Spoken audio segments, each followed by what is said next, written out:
ಪ್ರಿಯ ವಿದ್ಯಾರ್ಥಿಗಳೇ, ನಮಗೆಲ್ಲರಿಗೂ ಕೂಡ ಮತ್ತೊಮ್ಮೆ ದ್ವಿತೀಯ ಪಿಯುಸಿಯ ಇತಿಹಾಸದ ತರಗತಿಗಳಿಗೆ ಸ್ವಾಗತಿಸ್ತಾ ಇದ್ದೇನೆ. ಹಿಂದಿನ ತರಗತಿಯಲ್ಲಿ ನಾವು ಅನೇಕ ವಿಚಾರಗಳನ್ನ ಅಭ್ಯಾಸ ಮಾಡ್ತಾ ಇದ್ವಿ.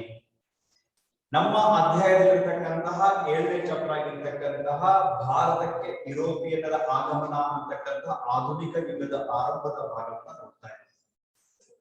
ಭಾರತ ಇತಿಹಾಸದಲ್ಲಿ ಯುರೋಪಿಯನ್ನರ ಆಗಮನ ಹೇಗಾಯಿತು, ಭಾರತದಲ್ಲಿ ಯುರೋಪಿಯನ್ನರು ತಮ್ಮ ಹಿಡಿತವನ್ನ ಹಂತವಾಗಿ ಹೇಗೆ ಸಾಧಿಸಿದ್ರು ಅಂತಕ್ಕಂಥ ವಿಚಾರಧಾರೆಯನ್ನು ಇಟ್ಕೊಂಡು ಕಳೆದ ತರಗತಿ ಅಭ್ಯಾಸವನ್ನು ಮಾಡ್ತಾ ಇದ್ವಿ. ಭಾರತಕ್ಕೆ ಆಗಮಿಸಿರ್ತಕ್ಕಂಥ ಯುರೋಪಿಯನ್ನರಲ್ಲಿ ಪೋರ್ಚುಗೀಸರು, ಡಚ್ಚರು, ಫ್ರೆಂಚರು, ಇಂಗ್ಲಿಷರು. ಇದರಲ್ಲಿ ಭಾರತದಲ್ಲಿ ಇಂಗ್ಲಿಷರು ತಮ್ಮದೇ ಆಗಿರ್ತಕ್ಕಂಥ ಪ್ರಭುತ್ವ ಮತ್ತು ಏಕಸೌಧದ ಹಾದಿಯನ್ನು ಇಟ್ಕೊಂಡು ಭಾರತದಲ್ಲಿ ತಮ್ಮದೇ ಆಗಿರ್ತಕ್ಕಂಥ ಪ್ರಭುತ್ವವನ್ನು ಸಾಧಿಸಿರ್ತಕ್ಕಂಥರಲ್ಲಿ ಪ್ರಮುಖರಾಗಿದ್ದಾರೆ. ಹಾಗಾಗಿನೇ ಸರಿಸುಮಾರು ಭಾರತವನ್ನ 193 ವರ್ಷಗಳಿಗೂ ಅಧಿಕವಾಗಿ ಭಾರತವನ್ನ ಆಡಳಿತ ಮಾಡಿರ್ತಕ್ಕಂತಹ ಒಂದು ವೈಭವ ಬ್ರಿಟಿಷರಿಗೆ ಸಲ್ಲುತ್ತೆ. ಈ ರೀತಿಯಾಗಿರ್ತಕ್ಕಂಥ ಬ್ರಿಟಿಷರ ಏಳಿಗೆಯನ್ನ ಗಮನಿಸಬೇಕಾದ್ರೆ ನಾವು ಮುಖ್ಯವಾಗಿ ಗಮನಿಸಿದ್ವಿ, ಭಾರತದಲ್ಲಿ ನಡೆದಿರ್ತಕ್ಕಂತಹ ಈ ಬ್ರಿಟಿಷ್ ಪ್ರಭುತ್ವಕ್ಕೆ ನಾಂದಿ ಆಗ್ಲಿಕ್ಕೆ ಅಥವಾ ಮೆಟ್ಟಿಲಾಗ್ಲಿಕ್ಕೆ ಕಾರಣವಾಗಿರ್ತಕ್ಕಂಥ ಕರ್ನಾಟಕ ಯುದ್ಧಗಳು. ಕರ್ನಾಟಕ ಯುದ್ಧದ ಘಟನೆಗಳು ಯಾವ್ಯಾವ ರೀತಿಯಾಗಿ ಆಯ್ತು, ಯಾಕಾಯ್ತು, ಬ್ರಿಟಿಷರು ಮತ್ತು ಈ ಇಂಗ್ಲಿಷರ ನಡುವೆ ಯಾವ ರೀತಿಯಾಗಿರ್ತಕ್ಕಂಥ ವಿಶೇಷವಾಗಿರ್ತಕ್ಕಂತಹ ಯುದ್ಧಗಳು ಜರುಗಿದವು ಅಂತಕ್ಕಂಥ ನಾವು ಕರ್ನಾಟಕ ಯುದ್ಧದಲ್ಲಿ ಹಂತವಾಗಿ ಅಭ್ಯಾಸವನ್ನು ಮಾಡಿದ್ವಿ. ಅದಾದ ತರುವಾಯ ಪ್ರಮುಖವಾಗಿರ್ತಕ್ಕಂಥದ್ದು ಅಂತಂದ್ರೆ ಭಾರತದಲ್ಲಿ ತನ್ನದೇ ಆಗಿರ್ತಕ್ಕಂತಹ ನೈಜವಾಗಿರ್ತಕ್ಕಂಥ ಪ್ರಭುತ್ವವನ್ನ ನೇರವಾಗಿ ದೇಶೀಯ ರಾಜನ ಜೊತೆಗೆ ಹೋರಾಟ ಮಾಡಿರ್ತಕ್ಕಂತಹ ಕದನ ಅಂತ ಹೇಳಿದ್ರೆ ಅದು 1757ರಲ್ಲಿ ನಡೆದಿರ್ತಕ್ಕಂತಹ ಪ್ಲಾಸಿ ಕದನ. ಹಾಗಾಗಿ ರಾಜನೀತಿಜ್ಞರು ಹೇಳಿರುವಂತದ್ದು ಭಾರತದಲ್ಲಿ ಬ್ರಿಟಿಷರ ಪ್ರಭುತ್ವಕ್ಕೆ ಮೆಟ್ಟಿಲು ಅಥವಾ ನಾಂದಿ ಆಡಿರ್ತಕ್ಕಂಥ ಯುದ್ಧವೇ ಪ್ಲಾಸಿ ಕದನ. ಪ್ಲಾಸಿ ಕದನ ಬರೆದಷ್ಟು, ಹೊಗಳಿದಷ್ಟು, ಹೇಳಿದಷ್ಟು ವಿಸ್ತಾರಗೊಳ್ಳುತ್ತಾ ಹೋಗುತ್ತೆ ಅಂತಕ್ಕಂಥ ಮಾತನ್ನ ಪ್ಲಾಸಿ ಕದನದ ಬಗ್ಗೆ ಅನೇಕ ಇತಿಹಾಸಕಾರರು ತಮ್ಮದೇ ಆಗಿರ್ತಕ್ಕಂತಹ ನಿಲುವನ್ನು ವ್ಯಕ್ತಪಡಿಸಿದ್ದಾರೆ. ಪ್ಲಾಸಿ ಕದನ ಅಂತಕ್ಕಂತಹ ಈ ಯುದ್ಧ ಭಾರತದಲ್ಲಿ ಬ್ರಿಟಿಷರ ಪ್ರಭುತ್ವ ನೆಲೆಯೂರಲಿಕ್ಕೆ, ಗಟ್ಟಿಗೊಳ್ಳಿಕ್ಕೆ ಮುಖ್ಯವಾಗಿರ್ತಕ್ಕಂತಹ ಕಾರಣವಾಗಿದೆ. ಪ್ಲಾಸಿ ಕದನದ ತರುವಾಯ ಬ್ರಿಟಿಷರಿಗೆ ಗೊತ್ತಾಯ್ತು ಭಾರತೀಯರಲ್ಲಿ ಒಗ್ಗಟ್ಟು ಅಂತಕ್ಕಂಥದ್ದಿಲ್ಲ, ಭಾರತೀಯರ ಅನೇಕ ರೀತಿಯ ಕುತಂತ್ರಗಳನ್ನ ಬಳಸಿ, ರಾಜನೀತಿಜ್ಞರನ್ನ ಬಳಸಿ ಭಾರತವನ್ನ ನಾವು ಕಪಿಮುಷ್ಟಿಗೆ ತೆಗೆದುಕೊಳ್ಬಹುದು ಅಂತಕ್ಕಂತಹ ಆಸೆಯನ್ನು ಹೊಂದಿರತಕ್ಕಂಥ ಬ್ರಿಟಿಷರು ತಮ್ಮದೇ ಆಗಿರ್ತಕ್ಕಂತಹ ಕೆಲವೊಂದು ನೀತಿಗಳನ್ನ ಭಾರತದಲ್ಲಿ ಜಾರಿ ತಗೊಳ್ಳುವ ಮೂಲಕ ಭಾರತವನ್ನು ಸಂಪೂರ್ಣವಾಗಿ ಅಕ್ಯುಪೈ ಮಾಡ್ಕೊಳ್ಳಿ, ಇಂಪ್ರೂವ್ಮೆಂಟ್ ಆಗ. ಅದಾದ ತರುವಾಯ ಮತ್ತೊಂದು ಪ್ರಮುಖವಾಗಿರ್ತಕ್ಕಂಥ ಘಟನೆ ಆಯ್ತು. ಬಂಗಾಳದಲ್ಲಿ ಸೀಮಿತವಾಗಿದ್ದಂತಹ ಈ ಬ್ರಿಟಿಷ್ ಪ್ರಭುತ್ವ ದಕ್ಷಿಣದಲ್ಲೇ ಹೈದರನ ಏಳಿಗೆಯನ್ನ ಸಹಿಸಕ್ಕಾಗದೆ ದಕ್ಷಿಣದಲ್ಲಿಯೂ ಕೂಡ ನಮ್ಮ ಪ್ರಭಾವ ಇರಬೇಕು ಅನ್ನೋ ಉದ್ದೇಶಕ್ಕೋಸ್ಕರ ರಾಬರ್ಟ್ ಕ್ಲೈವ್ ನೇತೃತ್ವದಲ್ಲಿ ದಕ್ಷಿಣ ಭಾರತದಲ್ಲಿ ಆಂಗ್ಲೋ ಮೈಸೂರು ಯುದ್ಧಗಳ ಮೂಲಕ ತಮ್ಮದೇ ಆಗಿರ್ತಕ್ಕಂಥ ದಕ್ಷಿಣ ಭಾರತದಲ್ಲೂ ಕೂಡ ತಮ್ಮ ಪ್ರಭುತ್ವವನ್ನು ಸ್ಥಾಪಿಸುವಲ್ಲಿ ಬ್ರಿಟಿಷರು ಯಶಸ್ವಿಯಾದರು. ಇಲ್ಲಿರ್ತಕ್ಕಂತಹ ನಿಜಾಮರು ಮರಾಠರನ್ನ ಬಳಸಿಕೊಂಡು ದೇಶೀಯ ಸಂಸ್ಥಾನಗಳಲ್ಲಿ ಪ್ರಖ್ಯಾತ ಸ್ಥಾನವಾಗಿರ್ತಕ್ಕಂತಹ ಮೈಸೂರು ಸಂಸ್ಥಾನವನ್ನು ಹೊಡೆಯುವ ಮೂಲಕ ಮೈಸೂರು ಸಂಸ್ಥಾನದಲ್ಲಿ ತಮ್ಮದೇ ಆಗಿರ್ತಕ್ಕಂಥ ಪ್ರಭುತ್ವವನ್ನು ಸೃಷ್ಟಿ ಮಾಡುವಲ್ಲಿ ಯಶಸ್ವಿಯಾಗಿರ್ತಕ್ಕಂಥ ಬ್ರಿಟಿಷರು. ಅದಾದ ತರುವಾಯ ಮತ್ತೊಂದು ಪ್ರಮುಖವಾಗಿರ್ತಕ್ಕಂಥ ಘಟನೆ, ಭಾರತದಲ್ಲಿ ಬ್ರಿಟಿಷರು ಹೇಗೆ ಮೈಲಿಗಲನ್ನು ಸಾಧಿಸಿದ್ರು ಅನ್ನಲಿಕ್ಕೆ ಏನ್ ಆಯ್ತು ಮತ್ತೆ ನೆಕ್ಸ್ಟ್ ಘಟನೆ ಅಂತ ಹೇಳಿದ್ರೆ ಕರ್ನಾಟಕ ಯುದ್ಧ ಆಯ್ತು, ಪ್ಲಾಸಿ ಕದನ ಆಯ್ತು, ಆಂಗ್ಲೋ ಮೈಸೂರು ಯುದ್ಧ. ಇದು ಆದ ತರುವಾಯ ತೆಗೆದುಕೊಂಡಿರ್ತಕ್ಕಂಥ ಮತ್ತೊಂದು ಸ್ಟೆಪ್ ಏನಾಯ್ತು, ಭಾರತದಲ್ಲಿ ಬ್ರಿಟಿಷ್ ಪ್ರಭುತ್ವ ವಿಸ್ತರಣೆ ಆಗ್ಲಿಕ್ಕೆ ಮತ್ತೊಂದು ಪ್ರಮುಖವಾಗಿರ್ತಕ್ಕಂಥ ಅಂಶ ಯಾವುದು ಅಂತ ಹೇಳಿದ್ರೆ ಇವತ್ತಿನ ತರಗತಿಯಲ್ಲಿ ಪ್ರಮುಖವಾಗಿರ್ತಕ್ಕಂಥ ವಿಷಯ ಸಂಪೂರ್ಣ. ಜೊತೆಗೆ ಏನಾಯ್ತು ಅಂದ್ರೆ ಈ ಆಂಗ್ಲೋ ಮರಾಠ ಯುದ್ಧಗಳನ್ನ ಮಾಡುವ ಮೂಲಕ ಭಾರತದಲ್ಲಿ ಸಂಪೂರ್ಣವಾಗಿ ತಮ್ಮ ಆಡಳಿತವನ್ನ ಹಿಡಿತದಲ್ಲಿಟ್ಟುಕೊಳ್ಳಿಕ್ಕೆ ಸಂಪೂರ್ಣ ಎಂಟೈರ್ ಭಾರತ ಭೂಭಾಗಗಳಲ್ಲೂ ಕೂಡ ಬ್ರಿಟಿಷರ ಪ್ರಭುತ್ವ ಕೂಡ ಪಡೆದರು. ಕೇವಲ ಉತ್ತರ ಭಾರತದಷ್ಟೇ ಅಲ್ಲ, ದಕ್ಷಿಣ ಭಾರತದಲ್ಲಿರ್ತಕ್ಕಂಥ ಅನೇಕ ರಾಜರುಗಳು ಬ್ರಿಟಿಷರ ಕೈವಶವಾದರು. ಯಾಕಾದ್ರು ಅಂತಕ್ಕಂಥ ವಿಚಾರವನ್ನ ಇವತ್ತಿನ ತರಗತಿಯಲ್ಲಿ ಡಿಸ್ಕಷನ್ ಮಾಡೋಣ. ಫಸ್ಟ್ ಪಾಯಿಂಟ್ ಬರೋಣ. ಹಾಗಾದ್ರೆ ಸಹಾಯಕ ಸೈನ್ಯ ಪದ್ಧತಿ ಇದು ನಿಮಗೆ ಸಿಇಟಿ ಒಳಗೆ, ಕೆಪಿಎಸ್ಸಿ ಎಕ್ಸಾಮ್ಗಳಲ್ಲಿ ಮತ್ತೆ ಇನ್ನಿತರ ಯಾವುದಾದ್ರೂ ಎಕ್ಸಾಮ್ಗಳು ಬಂದಾಗ ಈ ಪ್ರಶ್ನೆ ನೀವು ನೋಡಿರ್ತೀರಿ ಅಥವಾ ನಿಮ್ಮ ಸೀನಿಯರ್ಸ್ ಇದ್ರ ಬಗ್ಗೆ ನಿಮಗೆ ಹೇಳಿರ್ತಾರೆ. ಸಹಾಯಕ ಸೈನ್ಯ ಪದ್ಧತಿ ಅಂತಕ್ಕಂತಹ ಒಂದು ವಿಶೇಷವಾಗಿರತಕ್ಕಂತ ನೀತಿಯನ್ನ ಭಾರತದಲ್ಲಿ ಅನುಷ್ಠಾನಗೊಳಿಸುವ ಮೂಲಕ ಭಾರತದ ಮುಖ್ಯ ಭಾಗಗಳನ್ನ ಯಾವುದೇ ಯುದ್ಧ ತಂತ್ರಗಳಿಲ್ಲದೆ ನೇರವಾಗಿ ಬ್ರಿಟಿಷರು ತಮ್ಮ ಹಸ್ತಕ್ಷೇಪವನ್ನು ಮಾಡಿ ತೆಗೆದುಕೊಂಡ್ರು. ಯಾವಾಗ ಬಂತು ಹಾಗಾದ್ರೆ ಈ ಸಹಾಯಕ ಸೈನ್ಯ ಪದ್ಧತಿ ಅಂದ್ರೆ ಏನು, ಇದು ಯಾರು ಜಾರಿಗೆ ತಂದ್ರು, ಇದ್ರದ್ದು ಏನು ಪ್ರಮುಖವಾಗಿರ್ತಕ್ಕಂಥ ಘಟನೆ, ಇದರ ಪ್ರಮುಖವಾಗಿರ್ತಕ್ಕಂಥ ನಿಬಂಧನೆಗಳು ಏನಿದಾವೆ, ಒಡಂಬಡಿಕೆಗಳು ಏನಿದಾವೆ, ಹಾಗಾದ್ರೆ ಏನಿದೆ ಸಹಾಯಕ ಸೈನ್ಯ ಪದ್ಧತಿ ಅಂತ ಹೇಳಿದ್ರೆ, ಸಹಾಯಕ ಸೈನ್ಯ ಪದ್ಧತಿ ಅಂತಕ್ಕಂಥ 1798ರಲ್ಲಿ ಲಾರ್ಡ್ ವೆಲ್ಲೆಸ್ಲಿಯ ಮೂಲಕ ಜಾರಿಗೆ ಬಂದಿರತಕ್ಕಂಥದ್ದು. ಓಕೆ, ಲಾರ್ಡ್ ವೆಲ್ಲೆಸ್ಲಿ ಅಂತಕ್ಕಂತಹ ಭಾರತದ ಬ್ರಿಟಿಷ್ ಗವರ್ನರ್ ಜನರಲ್ ಭಾರತದಲ್ಲಿ ಸಹಾಯಕ ಸೈನ್ಯ ಪದ್ಧತಿ ಅಂತಕ್ಕಂತಹ ಒಂದು ಹೊಸದಾಗಿರುವಂತಹ ನೀತಿಯನ್ನ ಇಂಟ್ರೊಡ್ಯೂಸ್ ಮಾಡಿದರು. ಇದಕ್ಕಿಂತ ಮುಂಚೆ ಬೇರೆ ಬೇರೆ ಸಂದರ್ಭದಲ್ಲಿ ಸಹಾಯಕ ಸೈನ್ಯ ಪದ್ಧತಿ ಡಚ್ಚರು ಪರಿಚಯ ಮಾಡಿಸ್ಕೊತಿದ್ರು, ಇಂಗ್ಲಿಷರು ಅಲ್ಲದೆ ಪರಿಚಯ ಮಾಡಿಕೊಡ್ತಾರೆ. ಆದ್ರೆ ಅದಕ್ಕೆ ಹೊಸದಾಗಿರ್ತಕ್ಕಂಥ ರೂಪವನ್ನು ಕೊಟ್ಟು ಒಂದು ನೀತಿಯನ್ನು ರೂಪಣೆ ಮಾಡಿ ಅದಕ್ಕಾಗಿಯೇ ಒಂದು ಪ್ರಿಪೇರ್ಡ್ ಆಗಿರ್ತಕ್ಕಂಥ ಸೈನಿಕ ವ್ಯವಸ್ಥೆಯನ್ನ ರಿಸರ್ವ್ ಮಾಡಿ ಇಟ್ಟುಕೊಂಡು ಎಲ್ಲೆಲ್ಲಿ ಅವಶ್ಯಕತೆ ಇದೆ ಅಲ್ಲೆಲ್ಲಿ ಬೇಕಾಗಿರ್ತಕ್ಕಂತಹ ರಾಜರುಗಳಿಗೆ ಅದನ್ನ ನೀಡಲಿಕ್ಕೆ ಶುರು ಮಾಡಿರ್ತಕ್ಕಂಥದ್ದು ಲಾರ್ಡ್ ವೆಲ್ಲೆಸ್ಲಿ. ಈ ಲಾರ್ಡ್ ವೆಲ್ಲೆಸ್ಲಿಯ ಸಹಾಯಕ ಸೈನ್ಯ ಪದ್ಧತಿ ಭಾರತದಲ್ಲಿ ಬ್ರಿಟಿಷರ ಪ್ರಭುತ್ವವನ್ನ ಹೆಚ್ಚು ಮಾಡಿಕೊಳ್ಳಿಕ್ಕೆ, ಅನಾಯಾಸವಾಗಿ ಯುದ್ಧವಿಲ್ಲದೆ ಖರ್ಚುಗಳಿಲ್ಲದೆ ತಮ್ಮ ನೀತಿಯನ್ನು ವಿಸ್ತಾರವನ್ನು ಮಾಡಿ ಭಾರತ ಅನೇಕ ಭೂಭಾಗಗಳನ್ನು ಪಡೆದುಕೊಳ್ಳಲು ಈ ಸಹಾಯಕ ಸೈನ್ಯ ಪದ್ಧತಿ ಬ್ರಿಟಿಷರಿಗೆ ಒಂದು ವರದಾನವಾಯಿತು. ಇದರ ಮೂಲಕ ಲಾರ್ಡ್ ವೆಲ್ಲೆಸ್ಲಿ ಹಂತವಾಗಿ ಭಾರತ ರಾಜ್ಯಗಳಿಗೆ ಅನೇಕ ರಾಜ್ಯಗಳಿಗೆ ಸಹಾಯಕ ಸೈನ್ಯ ಪದ್ಧತಿಯ ಮೂಲಕ ಬ್ರಿಟಿಷ್ ಸೈನ್ಯವನ್ನು ಒದಗಿಸುವ ಮೂಲಕ ತನ್ನದೇ ಆಗಿರ್ತಕ್ಕಂಥ ಸ್ವತಂತ್ರದ ವ್ಯವಸ್ಥೆಗಳಿಂದ ಭಾರತ ಭೂಭಾಗಗಳನ್ನು ಪಡ್ಕೊಂಡ. ಹಾಗಾದ್ರೆ ಈ ಸಹಾಯಕ ಸೈನ್ಯ ಪದ್ಧತಿ ಅಂದ್ರೆ ಏನು, ಇದರ ನಿಬಂಧನೆಗಳನ್ನು ಹಂತವಾಗಿ ನೋಡ್ಕೊಂಡು ಹೋಗೋಣ.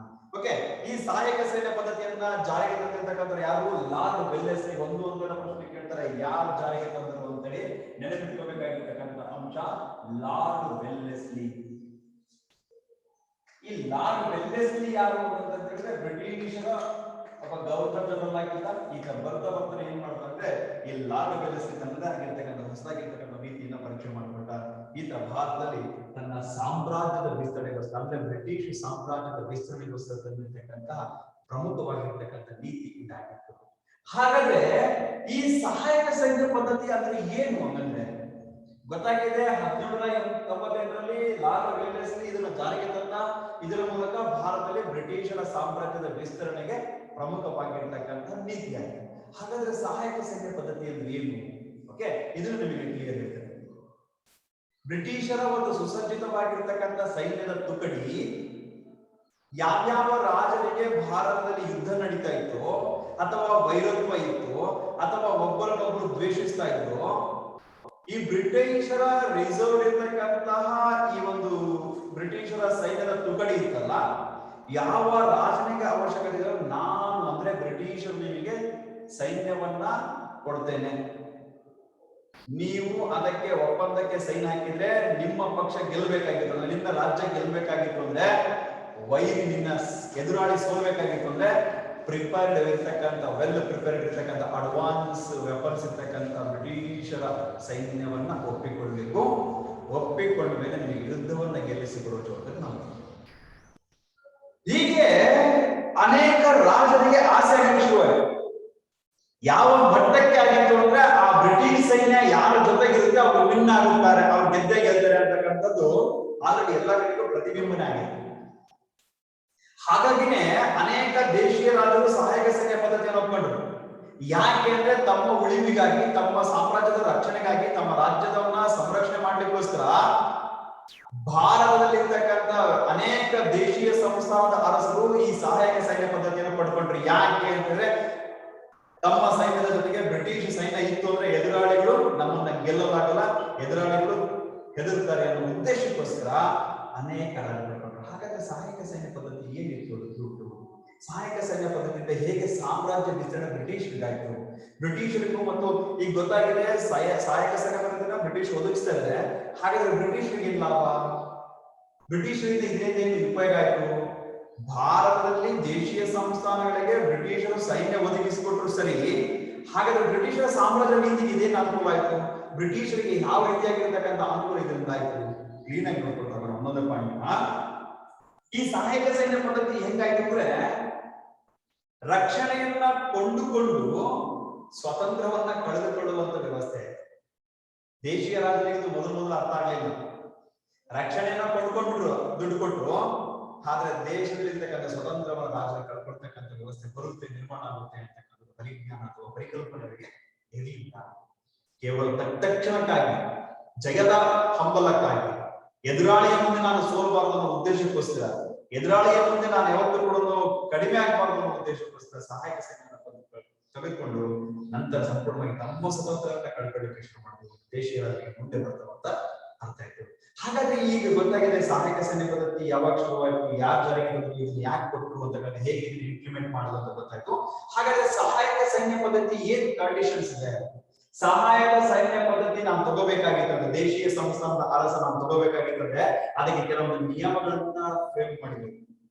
ಬಹಳ ಬುದ್ಧಿವಂತ ಚಾಣಾಕ್ಷನ ಆಡಳಿತವನ್ನು ಬ್ರಿಟನ್ ಆಗಿನ ಸಂದರ್ಭದಲ್ಲಿ ಮಾಡಿದ್ರು. ಯಾವ ರೀತಿಯಾಗಿರ್ತಕ್ಕ ತಂತ್ರ ಮತ್ತು ಕುತಂತ್ರಗಳನ್ನ ಮಾಡಿದ್ರು ಅಂತಂದ್ರೆ, ದೇಶೀಯ ಸಂಸ್ಥಾನದ ಅರಸರಿಗೆ ಮುಂದೆ ಏನಾಗುತ್ತೆ ಅಂತಕ್ಕಂಥ ಯೋಚನೆಗಳನ್ನು ಮಾಡುವಂತ ಒಂದು ಸಂದರ್ಭಕ್ಕೆ ಅನುಗುಣವಾಗಿ ಇದನ್ನ ಇಂಪ್ಲಿಮೆಂಟ್ ಮಾಡಿದ್ರು. ಹೇಗ್ ಮಾಡಿದ್ರು ಅಂತ ಹೋಗೋಣ.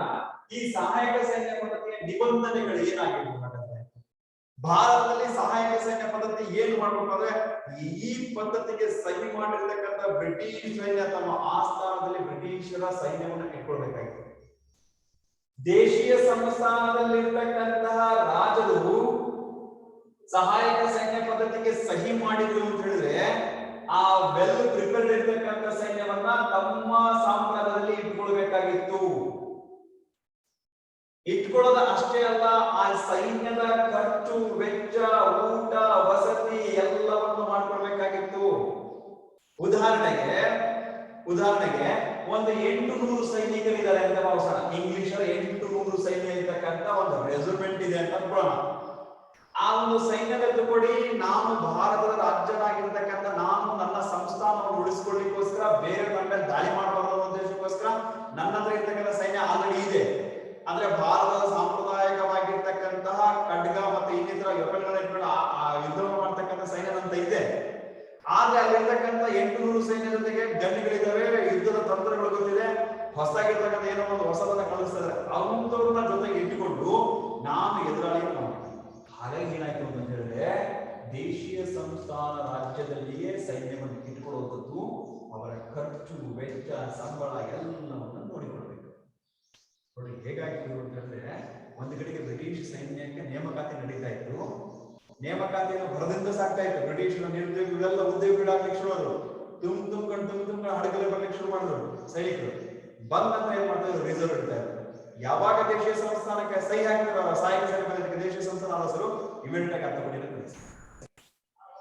ಬ್ರಿಟನ್ ನಲ್ಲಿ ಭರದಿಂದ ಸಾಗಿರ್ತಕ್ಕಂಥ ಸೈನ್ಯ ನೇಮಕಾತಿ ಹೇಗಾಯ್ತು ಅಂದ್ರೆ, ಭಾರತೀಯ ರಾಜ್ಯದ ಕೊಟ್ಟಬೇಕು ಅವರಿಗೆ ಸ್ಯಾಲರಿ, ಊಟ, ವಸತಿ ಎಲ್ಲವನ್ನ ರಾಜ್ಯದಲ್ಲಿ ಮಾಡಿದ್ರು. ಇದರಿಂದ ಬ್ರಿಟಿಷರಿಗೆ ಸುಮಾರು ಲಾಭ ಆಗಿಲ್ಲ, ಬಹಳ ಲಾಭ ಆಯ್ತು. ಸೈನ್ಯದ ವೆಚ್ಚ ಕಡಿಮೆ ಆಯ್ತು, ನಿರುದ್ಯೋಗಿ ಪ್ರಮಾಣ ಕಡಿಮೆ ಆಯ್ತು. ಎಲ್ಲ ರಾಜ್ಯದಲ್ಲಿ ನಮ್ಮದೇ ಸೈನಿಕರು ಇದ್ರು. ನಮ್ಮದೇ ಸೈನಿಕರು ದೇಶೀಯ ಸೈನಿಕರು ಇದ್ರೆ ನಾಳೆ ಆ ರಾಜ್ಯವನ್ನು ಕಳಿಸೋದು ಈಸಿ ಅಂತ ಅವ್ರಿಗೆ ಆಲ್ರೆಡಿ ಗೊತ್ತಿತ್ತು. ಹೀಗಾಗಿ ಏನ್ ಮಾಡಿದ್ರು ಅಂತಂದ್ರೆ, ಮೊದಲನೇ ನಿಬಂಧನೆ ಏನಂದ್ರೆ, ರಾಜ್ಯದಲ್ಲಿಯೇ ತನ್ನ ಸೈನ್ಯವನ್ನ ಇಟ್ಕೊಳ್ಬೇಕು, ಖರ್ಚು ವೆಚ್ಚವನ್ನ ನೋಡಿಕೊಳ್ಬೇಕು, ಸಂಬಳವನ್ನ ನೀಡಬೇಕು. ಅದಾದ ನಂತರ ಬ್ರಿಟಿಷ್ ರೆಸಿಡೆಂಟ್ ಅನ್ನ ತಮ್ಮ ಆಸ್ಥಾನದಲ್ಲಿ ಇಟ್ಟುಕೊಂಡು ಆ ಸಿಬ್ಬಂದಿಗಳಿಗೆ ವೆಚ್ಚ ಭರಿಸುವುದು, ಅದರ ಜೊತೆಗೆ ಅನೇಕ ವ್ಯವಹಾರಗಳನ್ನು ನಡೆಸಬೇಕಾದ್ರೆ ಈ ಸಹಾಯಕ ಸೈನ್ಯ ಪದ್ಧತಿಯ ಮೂಲಕ ನಡೆಸಬೇಕು ಬೇರೆ ರಾಜ್ಯಗಳ ಜೊತೆ.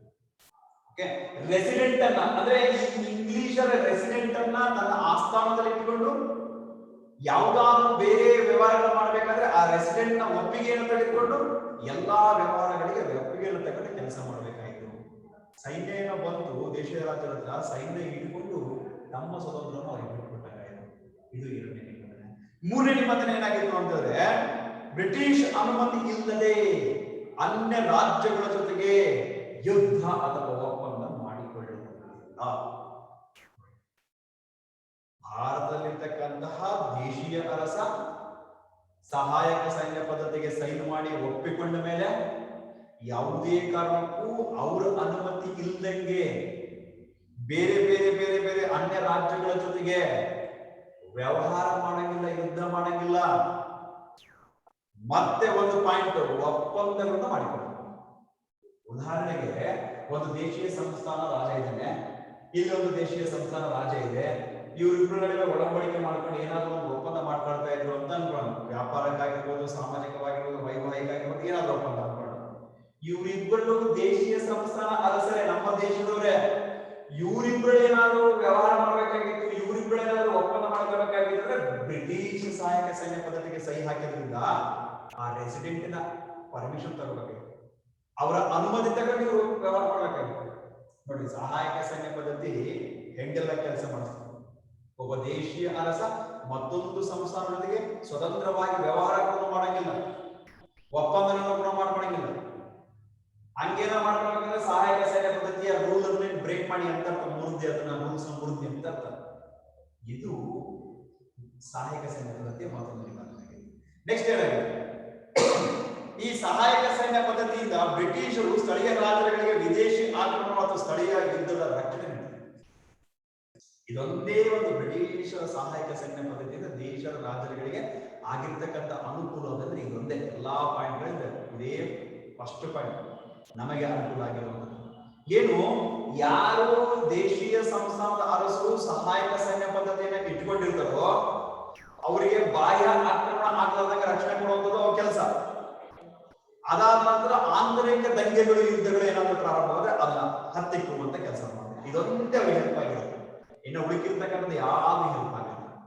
ಓಕೆ, ದೇಶೀಯ ಸಂಸ್ಥಾನದ ಅರಸರಿಗೆ ಬಾಹ್ಯ ಆಕ್ರಮಣಗಳನ್ನ ಸಂರಕ್ಷಿಸುವುದು, ಆಂತರಿಕ ದಂಗೆಗಳು ಮತ್ತು ಯುದ್ಧಗಳನ್ನ ಪರಿಹರಿಸುವುದು, ಇದು ಮಾಡಿರ್ತಕ್ಕಂಥ ಸಹಾಯಕ ಸೈನ್ಯ ಪದ್ಧತಿ ಬಂದಿದೆ. ನೆಕ್ಸ್ಟ್ ಕೊನೆಯದಾಗಿ, ಕಂಪನಿ ಅನುಮತಿ ಇಲ್ಲದೆ ಸಹಾಯಕ ಸೈನ್ಯ ಪದ್ಧತಿಗೆ ಸಹಿ ಹಾಕಿರುವಂತಹ ದೇಶೀಯ ಸಂಸ್ಥಾನದ ಅರಸರು East India company, Britain East India ಕಂಪನಿಯ ಅನುಮತಿ ಇಲ್ಲದೆ, ಪರ್ಮಿಷನ್ ಇಲ್ಲದಂಗೆ ವಿದೇಶಾಂಗ ವ್ಯವಹಾರವನ್ನು ಮಾಡುವಂತಿಲ್ಲ. ಮೇನ್ ಪಾಯಿಂಟ್, ಫ್ರೆಂಚರ ಜೊತೆಗೆ ಮಾಡುವಂತಿಲ್ಲ ಅನ್ನೋದೇ ಉದ್ದೇಶ. ದೇಶೀಯ ಸಂಸ್ಥಾನದ ಅರಸ ಹೊರ ರಾಷ್ಟ್ರಗಳ ಜೊತೆಗೆ ವಿದೇಶಿ ವ್ಯವಸ್ಥೆ ಇಟ್ಕೊಂಡಿರೋ ಪೋರ್ಚುಗೀಸರ ಜೊತೆಗೆ, ಡಚ್ಚರ ಜೊತೆಗೆ, ಮುಖ್ಯವಾಗಿ ವೈರಿಗಳಾಗಿರ್ತಕ್ಕಂಥ ಫ್ರೆಂಚರ ಜೊತೆಗೆ ವ್ಯವಹಾರ ಒಪ್ಪಂದಗಳಿಟ್ಟುಕೊಳ್ಳುವಂತಿಲ್ಲ. ಯಾಕೆ ಅಂದ್ರೆ ಫ್ರೆಂಚರ ಏಕಾಂಗಿಯಾಗಿ ಮಾಡಿ ಫ್ರೆಂಚರನ್ನ ಆರ್ಥಿಕವಾಗಿ ಕೆಳಗಿಳಿಸಬೇಕನ್ನೋ ಉದ್ದೇಶವೇ ಇದರ ಮುಖ್ಯ ಉದ್ದೇಶ. ಹೀಗೆ ಎಲ್ಲ ಅನುಕೂಲಕರವಾಗಿರ್ತಕ್ಕಂಥ ಪಾಯಿಂಟ್ಗಳನ್ನ ಇಟ್ಟುಕೊಂಡೇ ಈ ದೇಶೀಯ ಸಂಸ್ಥಾನ ಅರಸರನ್ನ ತಮ್ಮ ಕಪಿಮುಷ್ಟಿಯಲ್ಲಿ ಇಟ್ಟುಕೊಳ್ತಕ್ಕಂಥ ಕುತಂತ್ರವೇ ಸಹಾಯಕ ಸೈನ್ಯ ಪದ್ಧತಿ.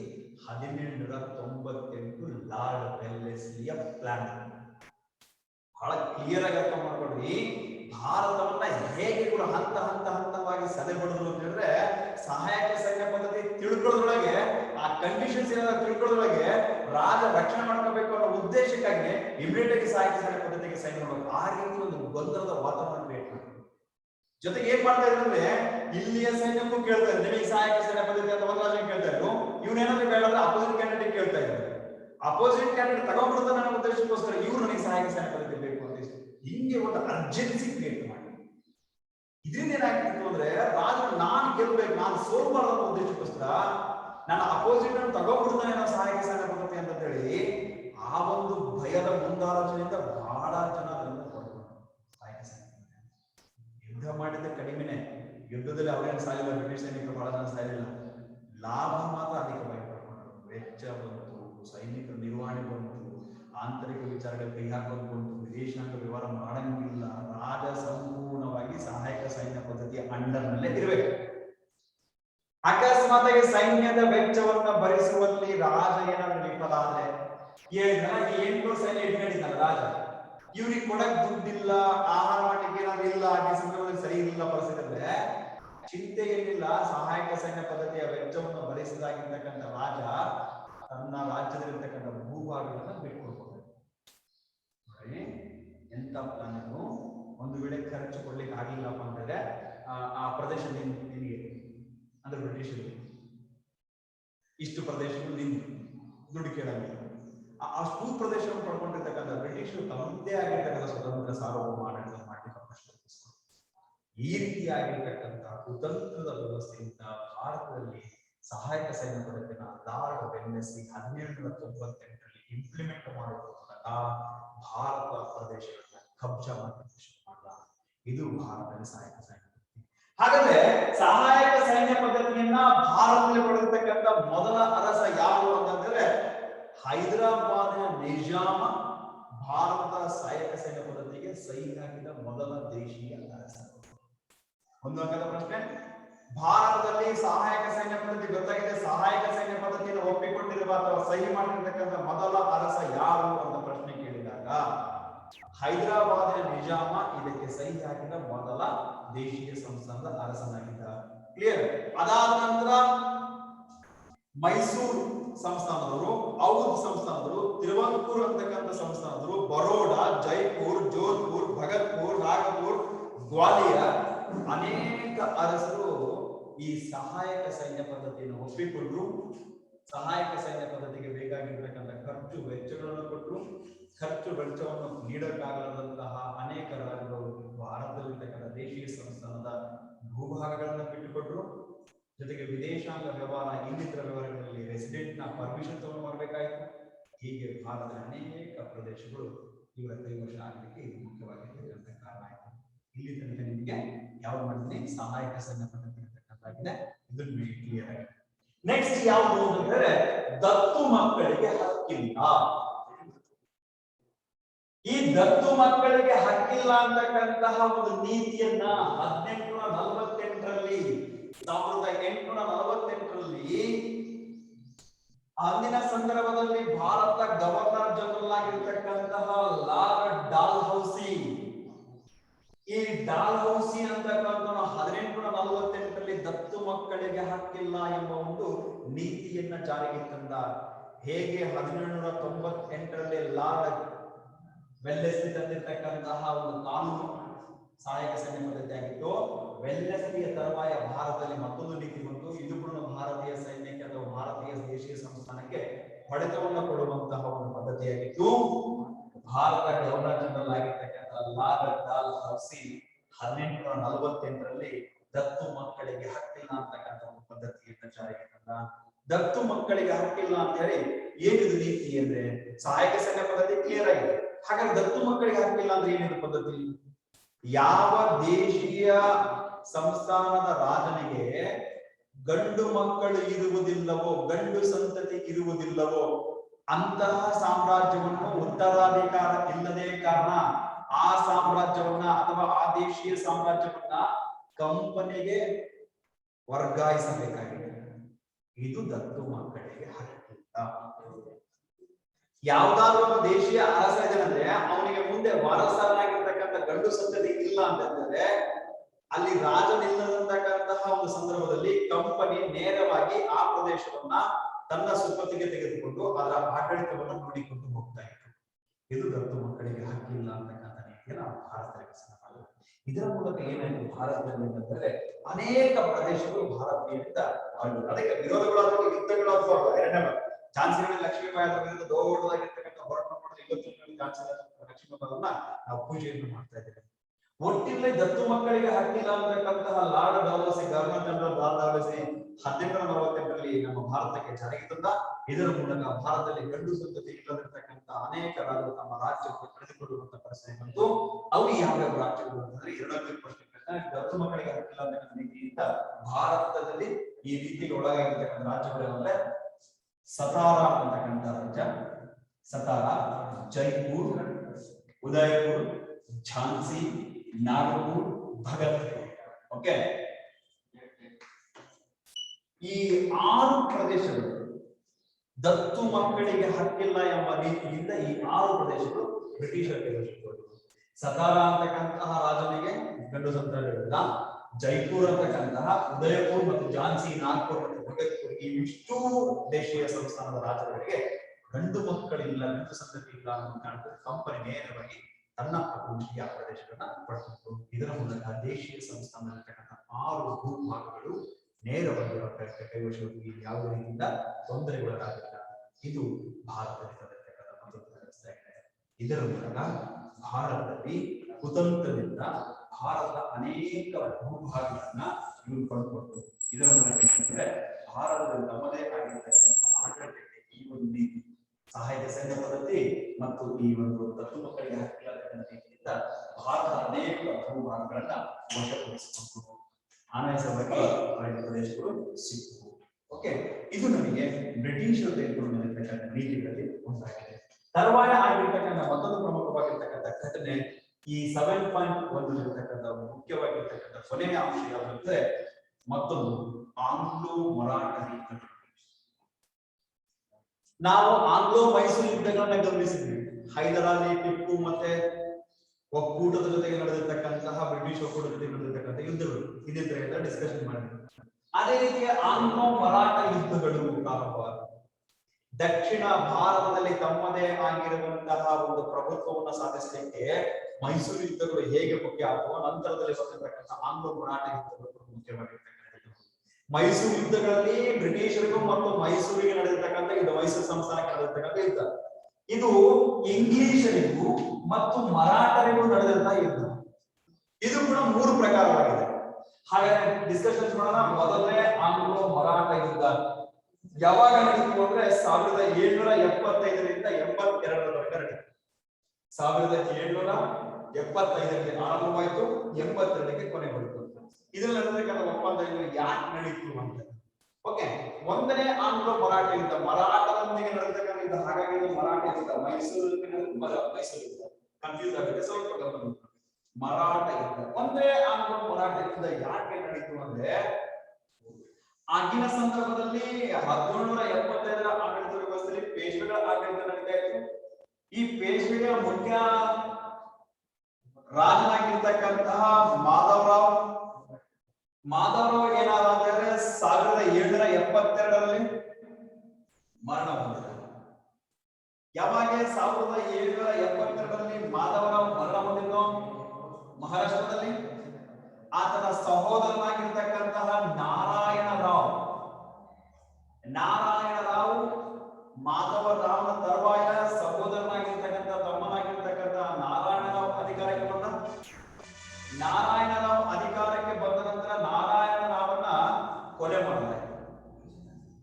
ನಾರಾಯಣರಾವ್ ಯಾವಾಗ ಕೊಲೆಯಿಂದ ಮರಣ ಹೊಂದಿದನೋ ಆತನ ತರುವಾಯ ಬಂದಿರತಕ್ಕಂಥ ಆತನ ಚಿಕ್ಕಪ್ಪ ನಾರಾಯಣರಾವ್ನ ಚಿಕ್ಕಪ್ಪನಾಗಿರ್ತಕ್ಕಂಥ ರಘುನಾಥ್ ರಾವ್ ಏನಿದ್ದಾನೆ ನಾನೇ ಪೇಶ್ವೆ ಅಂತ ಘೋಷಣೆ ಮಾಡಿಕೊಂಡ. ಸ್ವಲ್ಪ ಕರೆಕ್ಟಾಗಿ ನೆನಪಿಟ್ಕೊಂಡಿರಿ. ಪೇಶ್ವೆಗಳ ಆಡಳಿತ ಆರಂಭವಾಗಿದ್ದು ಮಾಧವರಾವ್ ಅಂತಕ್ಕಂಥ 1772ರಲ್ಲಿ ಮರಣ ಹೊಂದಿದ. ಈತನ ತಮ್ಮನಾಗಿರ್ತಕ್ಕಂಥ ನಾರಾಯಣರಾವ್ ಅಧಿಕಾರ ವಹಿಸಿದ. ನಾರಾಯಣರಾವ್ನ ಆತನ ಚಿಕ್ಕಪ್ಪನೇ ರಘುನಾಥ್ ರಾವ್ ಸಾಯಿಸಿದ, ಅಂದ್ರೆ ಕೊಲೆ ಮಾಡಿಸಿದ. ಇದಾದ ತರುವಾಯ ಪೇಶ್ವೆ ನಾನೇ ಅಂತ ಘೋಷಣೆ ಮಾಡಿಕೊಂಡ.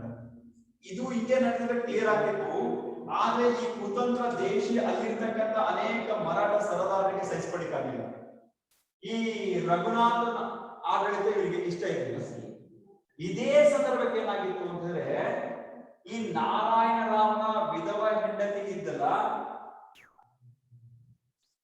ಸವಾಯಿ ಮಾಧವರಾವ್ನ ಜನ್ಮ ನೀಡಿದ್ರು. ಒಂದು ಗಂಡು ಮಗುವಿಗೆ ಜನ್ಮ ನೀಡಿದ್ರು. ಯಾವಾಗ ಈ ನಾರಾಯಣರಾವ್ನ ವಿಧವೆ ಹೆಂಡತಿ ಸವಾಯಿ ಮಾಧವರಾವ್ನಿಗೆ ಜನ್ಮ ಕೊಟ್ಟರು, ಈ ರಘುನಾಥನಿಗೆ ಸಮಸ್ಯೆ ಉಂಟಾಯ್ತು. ನಾನೇ ಪೇಶ್ವೆ ಅಂತ ಘೋಷಣೆ ಮಾಡ್ಕೊಂಡ ಸಮಸ್ಯೆ ಉಂಟಾಯ್ತು. ಯಾವಾಗ ಸಮಸ್ಯೆ ಉಂಟಾಯ್ತು, ಇವನು ಏನ್ ಮಾಡ್ದ 1775ರಲ್ಲಿ ಯಾರು ರಘುನಾಥ್ ರಾವ್ ಇದ್ದಲ್ಲ 1775ರಲ್ಲಿ ಬಾಂಬೆ ಒಳಗೆ ಬ್ರಿಟಿಷ್ ಗವರ್ನರ್ ಆಗಿರ್ತಕ್ಕಂಥವ್ರು ಈ ಎಲ್ಫಿನ್ಸ್ಟನ್. ಓಕೆ, ಯಾಕೆ ಅಂತಂದ್ರೆ ಈಗಾಗಲೇ ಮಗನಿಗೆ ಜನ್ಮ ಆಯ್ತು, ಮುಂದೆ ನನಗೆ ಗುರ್ತು ಬರುತ್ತೆ ಅಂತ ಗೊತ್ತಿರತಕ್ಕಂತಹ ಈ ರಘುನಾಥ್ ಏನ್ ಮಾಡ್ತಾನ ಅಂತ ಹೇಳಿದ್ರೆ 1775ರಲ್ಲಿ ಬ್ರಿಟಿಷ್ ನ ಗವರ್ನರ್ ಆಗಿರ್ತಕ್ಕಂಥ ಎಲ್ಫಿನ್ಸ್ಟನ್ ಜೊತೆಗೆ ಸೇರ್ಕೊಂಡು ಒಂದು ಒಪ್ಪಂದವನ್ನು ಮಾಡ್ಕೊಂಡ. ಆ ಒಪ್ಪಂದ ಯಾವುದು ಅಂತಂದ್ರೆ ಸೂರತ್ ಒಪ್ಪಂದ. ಒಂದು ಅಂಕದ ಪ್ರಶ್ನೆ, ಎರಡಂಕದ ಪ್ರಶ್ನೆ ಕೇಳ್ತಾನೆ. ಯಾರ್ಯಾರ ನಡುವೆ ಸೂರತ್ ಒಪ್ಪಂದ ನಡೆದಿತ್ತು ಅಂತಕ್ಕಂಥ ಪ್ರಶ್ನೆ. ಓಕೆ, ಯಾವಾಗ ನಡೀತು ಅಂತ ಪ್ರಶ್ನೆ ಕೇಳ್ತಾನೆ. 1775ರಲ್ಲಿ ಬ್ರಿಟಿಷ್ ಗವರ್ನರ್ ಆಗಿರ್ತಕ್ಕಂಥ ಎಲ್ಫಿನ್ಸ್ಟನ್ ಮತ್ತೆ ರಘುನಾಥ್ ರಾವ್ ಜೊತೆಗೆ ನಡೆದಿರ್ತಕ್ಕಂಥ ಒಂದು ಒಪ್ಪಂದ ಆಗಿತ್ತು. ಯಾಕೆ ನಡೆದಿತ್ತು ಅಂತಂದ್ರೆ ಮುಂದೆ ತನ್ನ ಪೇಶ್ವೆ ಸ್ಥಾನವನ್ನ ಕಳೆದುಕೊಳ್ಳುವಂತಹ ಭಯ ಇರ್ತಕ್ಕಂತಹ ಈ ರಘುನಾಥ್ ಎಲ್ಫಿನ್ಸ್ಟನ್ ಅಂತಕ್ಕಂತಹ ಒಬ್ಬ ಗವರ್ನರ್ ಜನರಲ್ ಒಂದು ಸೂರತ್ ಒಪ್ಪಂದ, ಸೂರತ್ ಅಂತಕ್ಕಂಥ ಪ್ರದೇಶದಲ್ಲಿ ಒಪ್ಪಂದ ಮಾಡ್ಕೊಂಡಿರೋದು. ಹಾಗಾಗಿ ಸೂರತ್ ಒಪ್ಪಂದ ಅಂತ ಕರೀತಾರೆ. ಓಕೆ, ಈ ಸೂರತ್ ಒಪ್ಪಂದದ ಪ್ರಕಾರ ಏನಾಯ್ತಂದ್ರೆ ಎಲ್ಫಿನ್ಸ್ಟನ್ ಒಂದು ವೇಳೆ ಏನಾದ್ರೂ ಮರಾಠರ ಸರದಾರರೇನಾದ್ರೂ ರಘುನಾಥನ ವಿರುದ್ಧ ದಂಗೆ ಎದ್ದರೆ ಅಥವಾ ಯುದ್ಧಕ್ಕೆ ಬಂದರೆ ಎಲ್ಫಿನ್ಸ್ಟನ್ ತನ್ನ ಸೈನ್ಯದ ಮೂಲಕ ರಘುನಾಥನಿಗೆ ಬೆಂಬಲವನ್ನು ವ್ಯಕ್ತಪಡಿಸುವುದು ಸೂರತ್ ಒಪ್ಪಂದ ಮುಖ್ಯ ಉದ್ದೇಶ ಆಗಿದೆ. ಕ್ಲಿಯರ್? ಇದು ಹೇಗಾಯ್ತು ಅಂತಂದ್ರೆ ಸೂರತ್ ಒಪ್ಪಂದ ಆದ ತರುವಾಯ ಮತ್ತೊಂದು ಪ್ರಮುಖವಾಗಿರ್ತಕ್ಕಂಥ ಅಂಶ ಏನು ಬೆಳವಣಿಗೆ ಆಯ್ತು ಅಂತಂದ್ರೆ ಸೂರತ್ ಒಪ್ಪಂದ ಆದ ನಂತರ ಮುಖ್ಯವಾಗಿ ನಡೆದಿರ್ತಕ್ಕಂಥದ್ರೆ ಮರಾಠರ ಪ್ರಮುಖರೆಲ್ಲರೂ ಸೇರಿ ಪೂನಾದಲ್ಲಿ ಒಂದು ಯುದ್ಧವನ್ನು ಮಾಡಿದ್ದಾರೆ. ಈ ಪೇಶ್ವೆ ಸರದಾರರೆಲ್ಲರೂ ಕೂಡ ಏನ್ ಮಾಡಿದ್ರು ಅಂದ್ರೆ ಪೇಶ್ವೆ ಸರದಾರರಲ್ಲಿ ಪ್ರಧಾನಮಂತ್ರಿ ಆಗಿರ್ತಕ್ಕಂಥ ನಾನಾ ಫಡ್ನವೀಸ್ ಏನ್ ಮಾಡಿದ ಮುಖ್ಯವಾಗಿ ಇರ್ತದೆ. ನಾನಾ ಫಡ್ನವೀಸ್ ಮುಂದೆ ಬರ್ತಾರೆ. ನಾನಾ ಫಡ್ನವೀಸ್ ಈ ನಾನಾ ಫಡ್ನವೀಸ್ ಏನ್ ಮಾಡ್ದ ಅಂತಂದ್ರೆ ಸೀದಾ ಕಲ್ಕತ್ತಕ್ಕೆ ಹೋದ. ಕಲ್ಕತ್ತಕ್ಕೆ ಹೋಗಿ ಏನ್ ಮಾಡ್ದ, ಇಲ್ಲಿ ನಡೀತಕ್ಕಂಥ ಎಲ್ಲಾ ವಿಚಾರಗಳನ್ನ ಇಟ್ಕೊಂಡು ಹೇಗೆ ಚಿಕ್ಕಪ್ಪ ಆಡಳಿತಕ್ಕೆ ಬಂದ, ಹೀಗೆ ಎಲ್ಫಿನ್ಸ್ಟನ್ ಜೊತೆಗೆ ಹೇಗೆ ಕೈ ಜೋಡಿಸಿ ಎಲ್ಲಾ ವಿಚಾರ ತಿಳ್ಕೊಂಡು 1776ರಲ್ಲಿ ಆ ಗವರ್ನರ್ ಜನರಲ್ ಆಗಿರ್ತಕ್ಕಂತಹ ವಾರ್ನ್ ಜನರಲ್ ಹೇಸ್ಟಿಂಗ್ ಹೋಗಿ ಸಹಾಯ ಪಡಿತಾರೆ.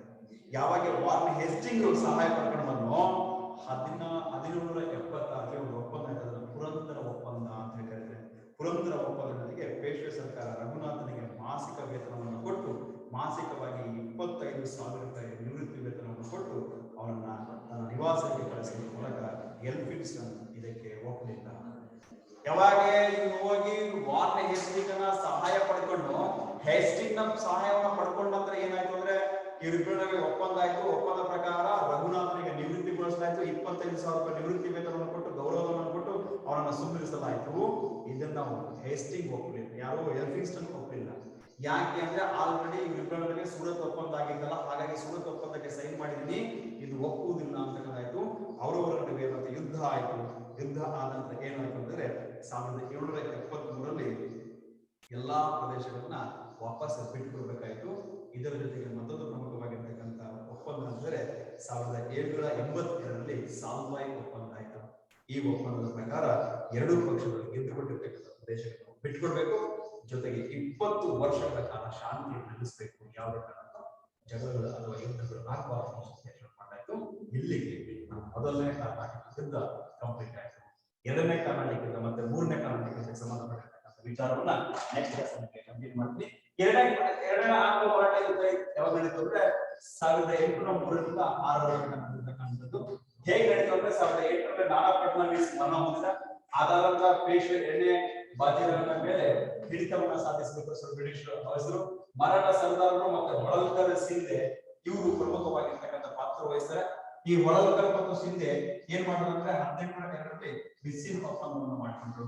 ಇದರ ಮೂಲಕ ಅನೇಕ ಪ್ರದೇಶಗಳನ್ನು ಒಪ್ಪಿಕೊಂಡ್ರು. ಅದಾದ ನಂತರ ಮೂರನೇ ಆಂಗ್ಲೋ ಮರಾಠ ಯುದ್ಧ ನಡೀತು. ಇದಕ್ಕೆ ಸಂಬಂಧಪಟ್ಟಿರ್ತಕ್ಕಂಥ ನಂತರದ ಕ್ಲಾಸ್ ಇದಕ್ಕೆ ಸಂಬಂಧಪಟ್ಟಿರ್ತಕ್ಕಂಥ ವಸ್ತು ಮಾಹಿತಿ PDF ರೂಪದಲ್ಲಿ ನಮ್ಮ ವಾಟ್ಸ್ಆಪ್